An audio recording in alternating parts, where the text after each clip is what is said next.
Welcome to Mindful Life for Healthy Mind to Healthy Body. This is Navya from Mindful Life bringing to you another segment on pregnancy. We talked about in the last segment about preconception. So this week it's all about first trimester. So are you wondering what are the do's and don'ts for the first trimester?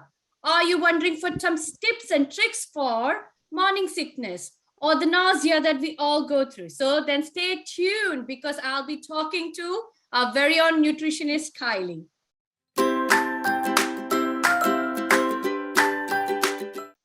Welcome back for Mindful Life for Healthy Mind to Healthy Body.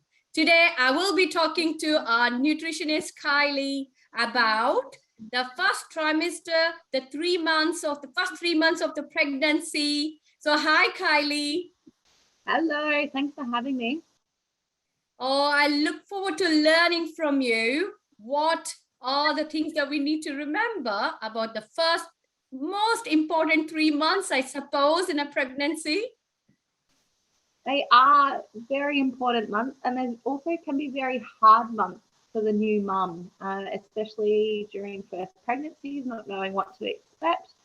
And even in the next pregnancy as well, it can also be quite difficult. There's heaps and heaps of challenges. There is the debilitating fatigue that some of us feel. There is the morning sickness, which can also be a little bit more extreme in terms of nausea and vomiting in a condition called hyperemesis. But I think the main thing to really grasp here is stress. Ladies, when you're going through this period, it's putting a lot of physiological stress on your body. You're growing a fetus, you're growing another human, and that is going to take so many nutrients and so much energy. So getting food in while you can, and also hydration. Hydration is the biggest key here. That is really, really important. There's good products on the market, but focusing on those two very basic things will get you, in a good way. That is so good to hear about hydration. So I know water is probably the best way to hydrate. Is there any other way the women can actually, because sometimes you crave for different taste buds. So is there anything else that you can give us with a nutritional point of view? Any other drink options? There are a few on the market, and the best way to do it, I'm not going to go brand bashing here, but they're developed formulations for women that specifically include a few of the B vitamins and hydration to really focus on that. Water is the best, you're right, water and volume, but you also have to replenish those electrolytes. So in terms of cravings, I mean, ladies, I've just come out of my first trimester and I had a mad craving for orange juice. Now, we all know orange juice is basically a cup of sugar.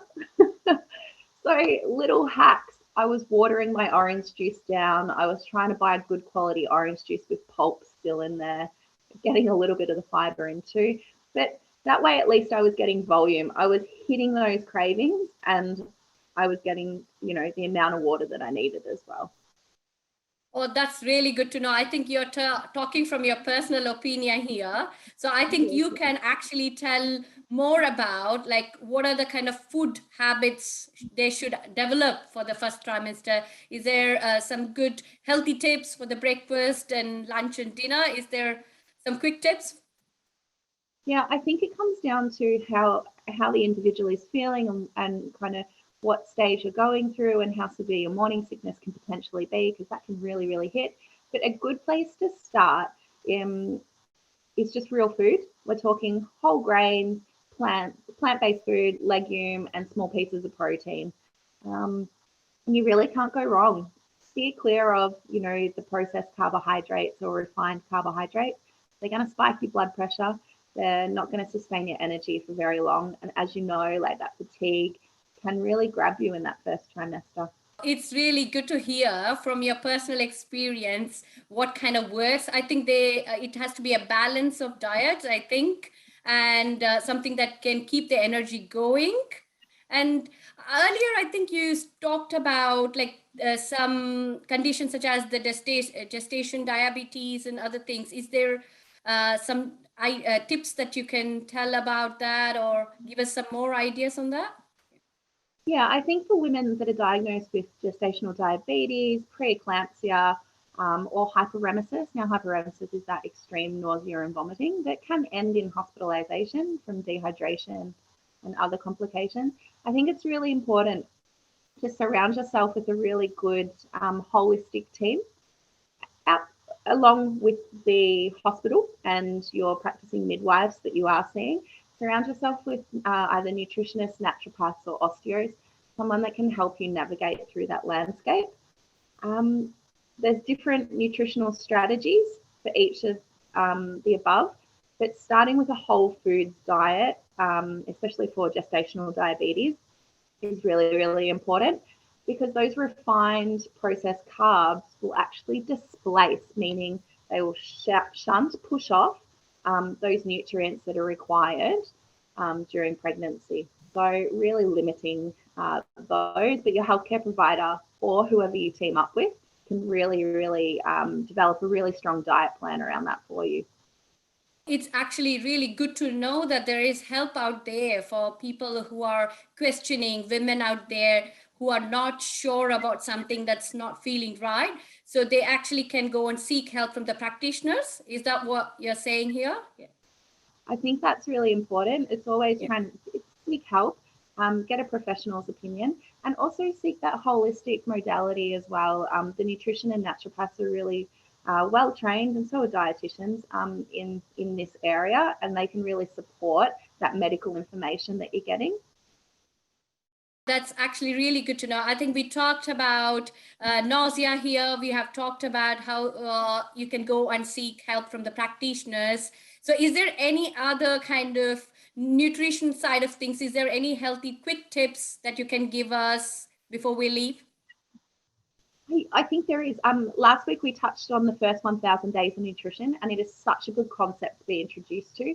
Ladies, don't beat yourself up if you've snuck in a cheeseburger or some dim sims here and there. It's okay. It's not the end of the world. We're just really trying to focus on the majority of our healthy eating to support that through conception, the first trimester, and then that child's first 2 years of their life. That is when most of the brain development does happen, and they are just such important years. So I think the top two call outs for first trimester would be around brain development and neural tube development. So for those who don't know what neural tube is, it's basically that very start of the brain and spinal cord. And that's why we give folate and extra folate during pregnancy. And I think another forgotten little trace element is iodine. And iodine is so important in the development of neurons and myelin sheaths within the baby's brain. So that's all about conduction of neural impulses. So taking a good preconception and pregnancy vitamin from a reputable, I use the word reputable because just some of the ones that we get off the shelf can be adulterated. I mean, the ingredients that they're using may not be as heavily researched as what a practitioner may get. So again, ask your naturopath or ask your nutritionist to source you a good prenatal or pregnancy vitamin. Wow, that's amazing. Such lovely tips out there, Kylie. It's so nice to know. Thank you so much for today, for giving us so much knowledge around the first trimester, what happens and what to look out for. So people out there watching, if you want to know more about this, so please write the comments below and we try and answer as much as we can. And you can actually contact privately if you want to have a session with our nutritionist, Kylie. So the details will be below.